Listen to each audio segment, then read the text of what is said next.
Hello gamers, तो आज की इस वीडियो में हम बात करने वाले हैं हमारे एक ऐसे कोटेड गेमिंग पीसी बिल्ड के बारे में जो कि ओनली फॉर गेमिंग है। और ये पीसी बिल्ड होने वाली है इंटेल और एनवीडिया के ऊपर। तो बात करने वाले हम एक ऐसे गेमिंग पीसी बिल्ड के बारे में जो कि हमको 2K रेजोल्यूशन पे जितने भी करंटली AAA टाइटल चल रहे हैं उनके ऊपर 60 FPS की गेमिंग करा सकता है, बस फाइनल फैंटेसी को छोड़ के, क्योंकि वो गेम एक बहुत ही ज्यादा CPU और GPU इंटेंसिव टास्क बन के रह जाता है हमारे पीसी के लिए। लेकिन वो भी 1080p पे 60 FPS अचीव कर जाता है। लेकिन आज हम बात करने वाले हैं हमारे इसी गेमिंग पीसी बिल्ड के बारे में। तो अगर आपको भी इंटरेस्ट है for only gaming PC build में तो वीडियो का अंत तक जरूर देखिए। Let's get into the video, so let's go.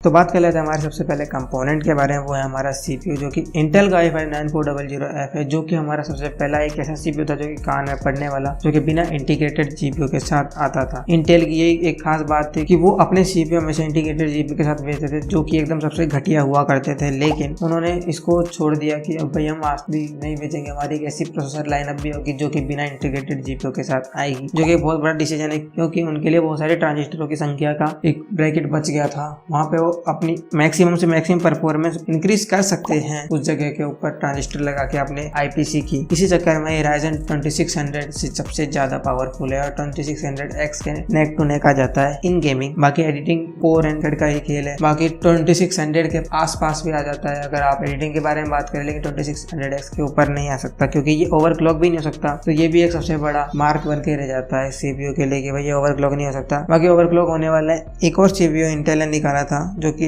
i3 की जनरेशन में मैंने देखा था, जिसमें KF लिखा हुआ रहता है। वो भी इंटीग्रेटेड GPU के साथ नहीं आता है, वो ओवरक्लॉक हो सकता है। बाकी इसकी प्राइस के बारे में बात करें तो 12250 की प्राइस पे आता है और ये हमको बहुत ही बढ़िया गेमिंग करा सकता है। बाकी बात करते हैं हमारे अगले कंपोनेंट के बारे में, वो कि हमारा है मदरबोर्ड। तो मैं सजेस्ट करना चाहूंगा मदरबोर्ड के ऊपर एक बहुत बड़ी डिस्कशन हो सकती है क्योंकि इसमें हम यूज कर सकते हैं B360B, Z390B और H310B। लेकिन इन सब में हमको एक बायोस अपग्रेड की जरूरत करनी पड़ेगी Z390 को छोड़ के, क्योंकि वो पहले से ही out of the box supported करते हैं इंटेल के 9 जनरेशन को। तो अगर आप अपने रिटेलर से लेते हैं और आप अपने मदरबोर्ड को अपग्रेड करवा सकते हैं उस रिटेलर के द्वारा कैसे भी करके अपने मदरबोर्ड को, कि आप 9 जनरेशन के लिए इसको कंपेटेबल कर दीजिए, तो आप जरूर से जरूर P360 के हायर से हायर वेरिएंट पे जाइए, क्योंकि वो आपको 9 से 10 हजार में मिल जाएगा फ्लैगशिप वेरिएंट P360 का। लेकिन आपको एक Z390 का बेस वेरिएंट भी 11-13 हजार रुपए का आपको मिल सकता है। तो मैं ये सजेस्ट करूंगा कि आपको वहाँ पे अच्छे VRMs देखने को मिल जाते हैं, उनके ऊपर हीट सिंक जड़ी। लेकिन यहाँ पे Z390 वाले मदरबोर्ड के ऊपर आपको मिनिमम से मिनिमम 11,000 वाले मदरबोर्ड में आपको नहीं देखने वाली है एक अच्छी heat sink on the VRM। बाकी उनका चिपसेट सही रहेगा Z390 का, बात अलग है। लेकिन आपको अगर 8GB का सपोर्ट चाहिए एकदम बढ़िया वाला ORS वाला, तो B390 की तरफ जा सकते हैं। बाकी मैं प्रेफर करना चाहूँ मदरबोर्ड जो कि मैंने तीनों के तीनों सिलेक्ट करे हैं, MSI का गीगाबाइट का है, जो भी बहुत ही बढ़िया मदरबोर्ड है, जो कि MSI का MAG वाला मदरबोर्ड है, और एक MSI का Z390A Pro मदरबोर्ड। ये भी एक सही मदरबोर्ड है लेकिन थोड़ा चीपर प्राइस में आता है। बाकी हम अगले कंपोनेंट के बारे में बात करें तो वो है हमारा हार्ड डिस्क, जो कि हमारा सेकेंडरी स्टोरेज डिवाइस है। वो हमारी हार्ड डिस्क जो कि 7200 RPM की है, हमेशा की तरह एक सीगेट की बाराकूड़ा। और एक प्राइमरी हमारी बूटिंग डिवाइस के बारे में बात करें या प्राइमरी स्टोरेज डिवाइस के बारे में बात करें तो हमारी MLC वाली SSD जो कि सैमसंग की 860 EVO है। ये महंगी आती है, लेकिन हम एक i5 वाला PC बिल्ड करके चल रहे हैं तो हमें एक महंगी से महंगी SSD, इतनी भी महंगी नहीं लगाने की हमारा budget out of the range चला जाए, लेकिन एक मिड रेंज की SSD लगाने से प्रेफर करता हूँ मैं। बाकी आपकी इच्छा, आप कुछ भी लगा सकते हैं। ये 4000 की आती है हमको। बाकी बात करें हमारे एक सिंपल से SSD की जो कि एकदम लोअर से लोअर एंड में आती है, और अगर आप SSD का फर्स्ट एक्सपीरियंस करना चाहते हैं तो ये आपके लिए एकदम परफेक्ट रहेगी। किंस्टन की SSD है जो कि 240GB की आती है, जो कि 2500 के करीब आपको देखने को मिल जाती है। बाकी मेन कंपोनेंट के बारे में बात करें तो वो हमारा ग्राफिक कार्ड। हमारा ये ग्राफिक कार्ड है GTX 1660 Ti, जो कि Zotac की तरफ से आता है। और Zotac की तरफ से मैंने इसलिए चूज करा है इसको क्योंकि 5 साल की वारंटी देता है, एक बढ़िया रीसेल वैल्यू देता है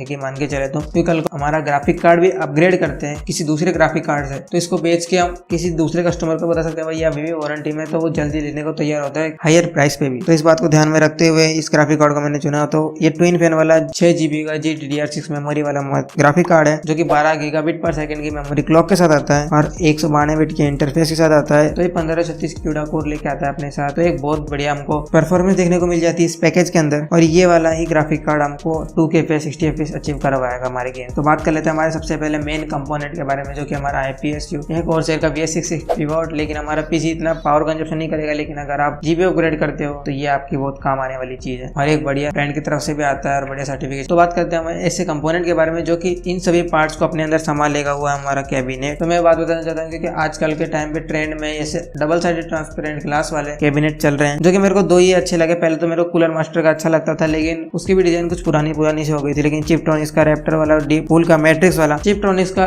रैप्टर एक ऐसा है जैसे कि आपने डीप कूल पे फैन खरीद के लगा दिया। तो वो वाली बात है, अगर आपको फैन वाली झंझट नहीं चाहिए तो आप चिपट्रॉनिक्स वाला रैप्टर ले सकते हैं, बाकी आपकी इच्छा। लेकिन चिपट्रॉनिक्स में हमको PSU राउट देखने को मिल जाता है, सबसे बड़ी बात तो ये है। तो वहाँ पे आप अपनी अच्छी केबल मैनेजमेंट कर सकते हैं। बाकी अगर आपकी केबल मैनेजमेंट खराब है तो आप चिपट्रॉनिक्स का रैप्टर ले सकते हैं, मैट्रिक्स नहीं। तो बात कर लेते हैं हमारे फाइनल एसेंशियल कंपोनेंट के बारे में, वो है हमारी रैम। तो दो टाइप की रैम के बारे में बात करना चाहूंगा मैं। एक है कोरसेयर की तरफ से आने वाली वेंजेंस की, जो कि 3000 मेगाहर्ट्ज की क्लॉक पे बेस्ड है, लेकिन ये वाली रैम RGA वाली नहीं है। लेकिन सबसे सस्ती रैम यही देखने को मिल रही है, अभी सेल पे भी चल रही है अमेजन पे। अगर आप चेक करोगे तो आपको 3.5 की देखने को मिल जाएगी। और हम इसमें यूज करने वाले 16 GB की रैम। तो आपको 7000 में एक 16 GB की रैम मिल जाएगी, जो कि 2018 में मिलना बहुत ही ज्यादा मुश्किल था। बाकी बात करें हम RGB रैम की, तो एडाटा की वाली रैम भी हम यूज कर सकते हैं RGB में, वो सही रहेगी। बाकी G-Skill Trident G सीरीज की तरफ मैं इसलिए नहीं जा रहा क्योंकि वो बहुत ही ज्यादा महंगी है और हमारी जितनी भी PC बिल्ड है उसको सबसे महंगा बना देगी और उसका कोई मतलब भी नहीं रह जाएगा, क्योंकि हम कोई इतना भी हाई एंड PC बिल्ड नहीं कर रहे। और अगर आप चाहे तो उसको लगा सकते हैं अगर आपका बजट इतना पहुंचता है तो। बाकी मैं इतना प्रेफर नहीं करूंगा कि आप G-Skill वाली Trident सीरीज की रैम ही लगाएं ओनली फॉर RGB। अगर आपको वीडियो पसंद है तो वीडियो को लाइक करें, शेयर करें, चैनल को करें सब्सक्राइब। मिलते हैं आपसे अगली वीडियो में, तब तक के लिए जय Hind, Vande Mataram. Vamos pa la playa, pa curarte el alma. Cierra la pantalla, abre la medalla.